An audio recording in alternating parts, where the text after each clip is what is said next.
அனைவருக்கும் வணக்கம். இப்போ நம்ம பார்க்க போகிற டாபிக் முக்கியமான நடப்பு நிகழ்வுகள். உள்நாட்டில் தயாரிக்கப்பட்டு முதல் முறையாக 71வது குடியரசு தின விழா அணிவகுப்பில் பங்கு பெற்ற பீரங்கி தனுஷ் பீரங்கி மேட் இன் இந்தியா திட்டத்தில் தயாரிக்கப்பட்டது. ஆன்லைன் வழி கல்வி வழங்க பல்கலைக்கழகத்துக்கான தகுதிகள் குறைந்தபட்சம் 3.26 புள்ளி இருக்க வேண்டும். தேசிய தரவரிசை 100 ரேஞ்சில் இருக்க வேண்டும். ஆன்லைன் வழி கல்வி வழங்க பல்கலைக்கழகத்துக்கான தகுதிகள் குறைந்தபட்சம் 3.26 புள்ளி இருக்க வேண்டும். தேசிய தரவரிசை 100 ரேஞ்சில் இருக்க வேண்டும். இந்தியாவில் ஆன்லைன் கல்வி வழங்க அனுமதி பெற்ற கல்வி நிறுவனங்கள் மொத்தம் 7. தமிழ்நாட்டில் 1. மொத்தம் 7 கல்வி நிறுவனங்கள் ஆன்லைன் கல்வி வழங்க அனுமதி பெற்றிருக்கு. தமிழ்நாட்டில் ஒரே ஒரு கல்வி நிறுவனம் தான்.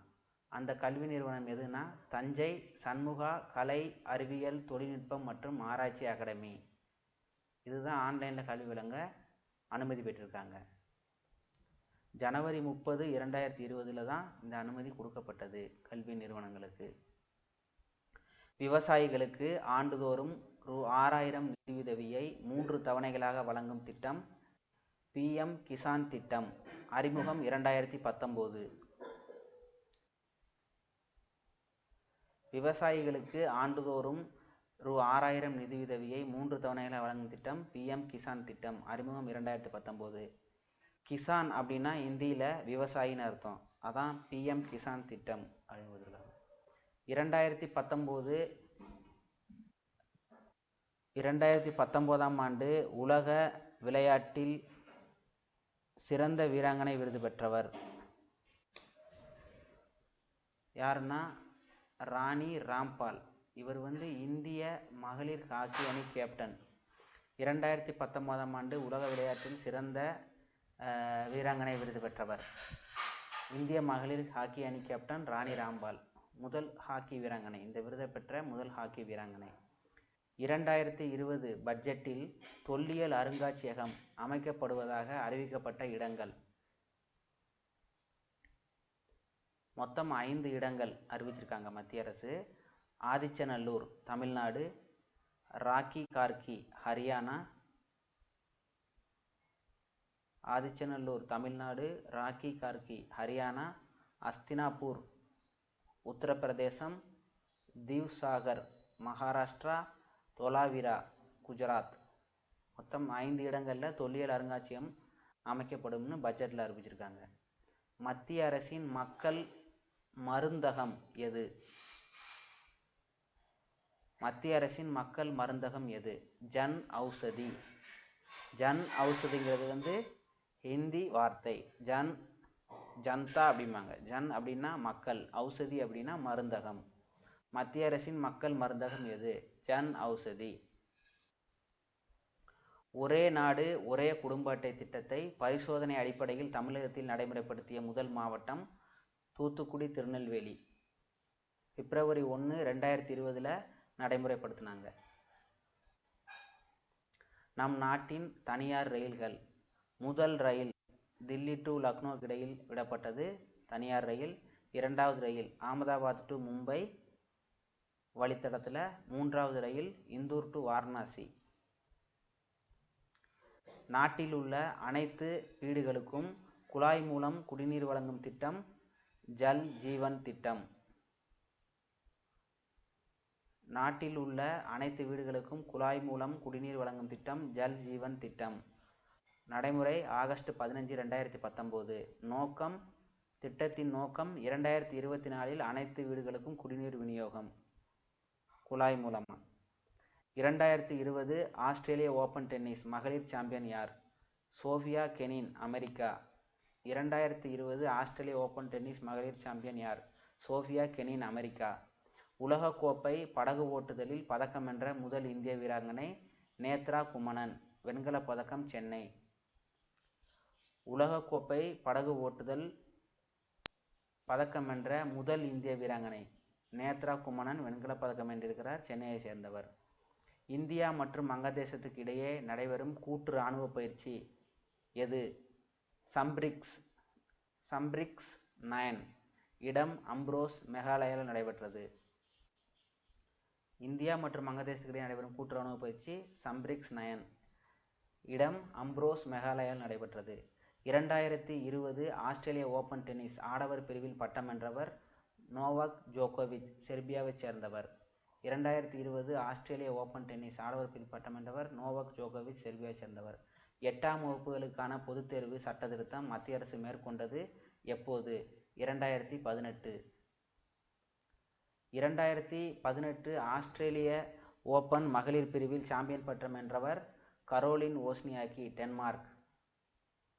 2018 ஆஸ்திரேலிய ஓபன் மகளிர் பிரிவில் சாம்பியன் பட்டம் வென்றவர் கரோலின் ஓஸ்னியாக்கி, டென்மார்க். 2019 ஆஸ்திரேலிய ஓபன் மகளிர் பிரிவில் சாம்பியன் பட்டம் வென்றவர் நவாமி ஒசாகா, ஜப்பான்.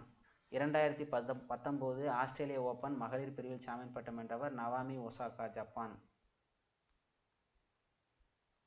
ஆந்திர மாநிலத்தின் முதல் திசா காவல் நிலையம் எங்கு அமைக்கப்பட்டது? ராஜமுந்திரி.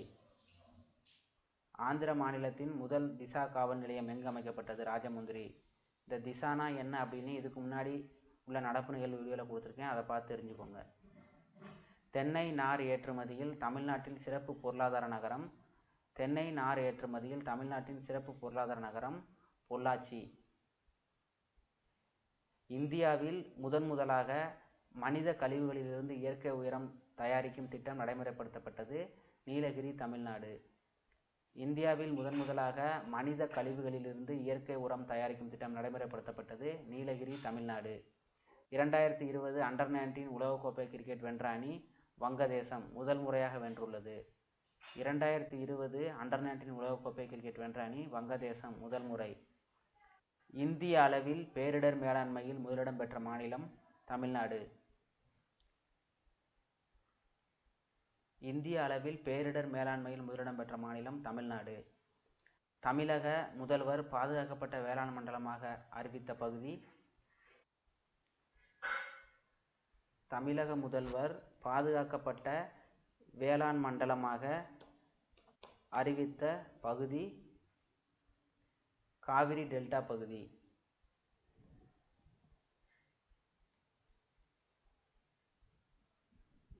தமிழக முதல்வர் பாதுகாக்கப்பட்ட வேளாண் மண்டலமாக அறிவித்த பகுதி காவிரி டெல்டா பகுதி. கர்நாடக மாநிலத்தில் பழங்குடியினர் பட்டியலில் சேர்க்கப்பட்ட சமூக பிரிவினர் பரிவாரா, தல்வாரா, சித்தி. கர்நாடக மாநிலத்தில் பழங்குடியினர் பட்டியலில் சேர்க்கப்பட்ட சமூக பிரிவினர் பரிவாரா, தல்வாரா, சித்தி. கருணை அடிப்படையிலான வாரிசுகளின் பணி நியமன வயது எத்தனையாக உயர்த்தப்பட்டுள்ளது? கருணை அடிப்படையிலான வாரிசுகளின் பணி நியமன வயது எத்தனையாக உயர்த்தப்பட்டுள்ளது? 35லிருந்து 40ஆக உயர்த்தப்பட்டுள்ளது. இந்த திட்டம் அறிமுகமானது 1972. ஆஸ்கார் விருது 2020. சிறந்த படம் பாராசைட், தென்கொரிய படம். சிறந்த இயக்குனர் போஸ் ஜூன் ஹோ. சிறந்த நடிகர் ஜக்வின் ஃபீனிக்ஸ். சிறந்த நடிகை ரெனி ஜெல்வேக்கர். சிறந்த பாடல் லவ் மீ அகைன். அரசு இல்லங்களில் வளரும் ஆதரவற்ற பெண்கள் 21 வயது நிரம்பியவுடன் தமிழக அரசு அவர்களுக்கு எவ்வளவு நிதி வழங்குகிறது? 2 லட்சம். அரசு இல்லங்களில் வளரும் ஆதரவற்ற பெண்கள் 21 வயது நிரம்பியவுடன் தமிழக அரசு அவர்களுக்கு எவ்வளவு நிதி வழங்குகிறது? 2 லட்சம். தமிழக அரசு பெண்கள் குழந்தைகள் பாதுகாப்பு நாளாக அறிவித்த நாள் பிப்ரவரி 19. தமிழக அரசு பெண்கள் குழந்தைகள் பாதுகாப்பு நாளாக அறிவித்த நாள் பிப்ரவரி 19. பிப்ரவரி 19 ஜெயலலிதாவோட பிறந்த நாள். நம்ம சேனலில் போடுற வீடியோ பதிவுகளை தொடர்ந்து பாருங்கள்.